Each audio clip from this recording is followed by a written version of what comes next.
Magnus is a lethal combination of Fischer and Karpov. Very unusual. So now imagine that you merge these two styles, squeezing every stone for a drop of water, but doing it, for 50, 60, 70, 80 moves. You're about to see the style of chess which has changed the game forever. Playing with the black pieces here is the greatest of all time, Magnus Carlsen, and his opponent is Zhang Zi, a Chinese top grandmaster. He plays so solid here, and yet he just can't keep pace with the world number one. By the way, this is the World Blitz Chess Championship, just finished in December 2025. Magnus won the event, and this is part of his comeback streak that led him to the semi-finals on the final day. What a streak it was. Now we see bishop b7, streak on the board. Clothes were kept on, just to be clear.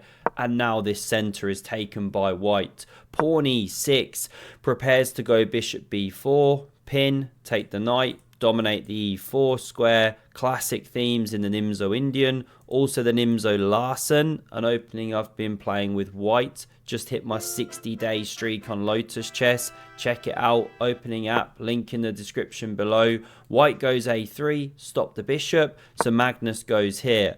I think I've heard him call this one the Vincent Keimer variation. Could be mixing up, but always play the Keimer. If you're low on timer, only 3 minutes each, 2 seconds back per move. Queen's attacked, defended. This is no time to Botez Gambit. And now after e3, we see pawn d6. Classic strategy, put the pawns on dark squares. You've got rid of that dark squared bishop and play for e5 or c5. Or, wait for this, we're going to see something special, because before you can say, look at Garry Kasparov's death stare, completely mistimed that, terrible joke, let's run with it. Magnus now gains space back on the queen side. Now he's putting a question there. He hasn't gone e5, he hasn't gone c5. He's saying, what do you want to do with this structure? And there's an instructive positional mistake here. If you go pawn b5, you get a nice clamp on the light squares, but you give black this free hand to pawn storm here. You can even castle queenside, because now c5 takes, knight takes, is really hard to achieve with all these pieces defending the square. Free hand to attack. Instructive. So the tension is maintained. Queen c2, offering the smash and grab of the pawn structure. Magnus does it. Take that, boo. I'm going to rip open your king, but he's a top player. He understands pawn structures, doesn't allow any f4 business anytime soon. And although the king's open, he can sidestep. He can even attack. He's absolutely fine. This bishop's gone. Magnus has a little think here, goes into the fish tank, the brain, and plows forward with g5. Andrea starts spinning the beats. It's getting exciting. Queen takes with check here. King sidestepping. And with the rook on the way to the g-file, potential double up if you're not careful, Magnus decides to open the a-file. This is the game. Pair of rooks going into the blender. King e7, the delayed bomb cloud. Do not try this at home. f4 in response. And it hits the queen. Look all over the board. Everywhere but at your opponent's eyes. If you ever attack their queen, they're less likely to see it. And you laterally open this queen's defense. Magnus does spot it. He's a top player. Now we see queen g2, covering squares, but also threatening an invasion. No rook g8, of course. That's bye-bye rookie. So the queen steps back to cover. And it's an interesting moment, because with the white pieces, you could play this invasion. And Magnus is actually forced on the defensive. And the queens are likely to leave the board soon. Game goes on, right? But we don't see the invasion. We see rook g1. And you so often see this. When opponents are playing Magnus, they'll often play a move which is more solid, steady. They won't go for the throat. Would Boo have invaded with that rook, kept pieces on the board and stuff, if he was playing someone 300 points lower rated? Who knows? Fun fact, found out the other day that the ELO rating system is actually named after a guy with a surname of Elo. Had no idea. Thought ELO was an acronym for something. Turns out it's not. Was developed in like the 60s or something. I heard it on this channel called Numberphile. Great channel. Let's stop sidetracking, because Magnus has built the bathtub. Beautiful. Surely you now play b5. Bearing in mind this is blitz chess, you're about a minute and a half up on the clock against Magnus Carlsen. I mean, give him this headache. A protected passed pawn. Black's actually fine. Knight's coming around. d5 could be on the way. Gonna sneeze, sorry. Allergic to my own BS. But instead we see takes here. And it just gives Magnus this free hand to press with the knight against bishop. This is a theoretical draw. I say theoretical. A draw. Forget the word theoretical.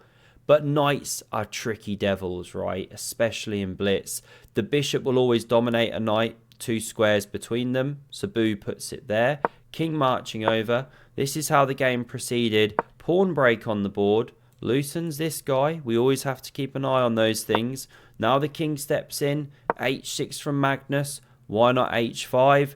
Run it with an engine. It's all a draw. If you put the pawn there, you know, could be attacked one day. Someone's got to babysit that guy. So, this was the game. Now we see the knight step back. Classic blitz chess strategy.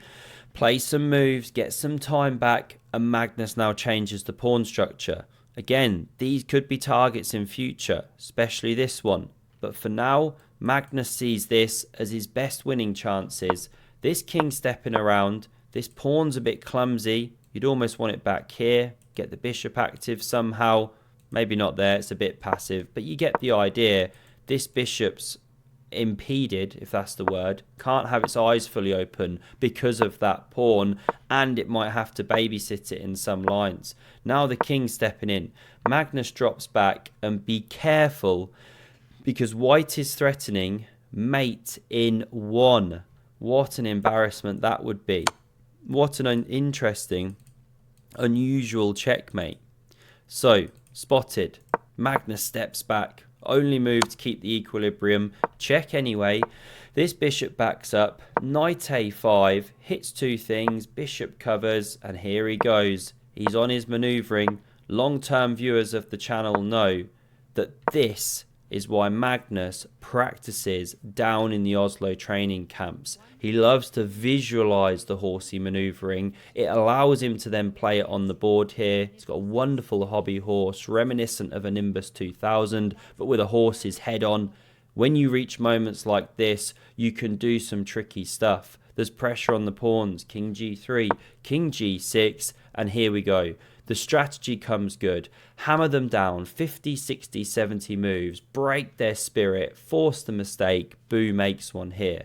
Bishop e6, fine. Bishop g8. Both these moves stay with the pawn without hanging a bishop. King g2 is a fine waiting move. This is not. This basically loses the game on the spot. Can you see the winning move for black if I give you 10,586,000 seconds? Well done if you saw knight d2 simply. And it's that old classic, loose pieces drop off, the pawn's loose, so it's going to drop off, right? Hang on, can't we just step back, defend it? Well, yes, but this move came with a double threat, knight f1 check. And the king's overloaded. Can't hold both pawns. Pick a square, pawn drops. That knight is so far from trapped. 2 squares to step 2 when the king attacks it. Black's completely winning. So Boo decides to jettison this c pawn and hold the f1 square.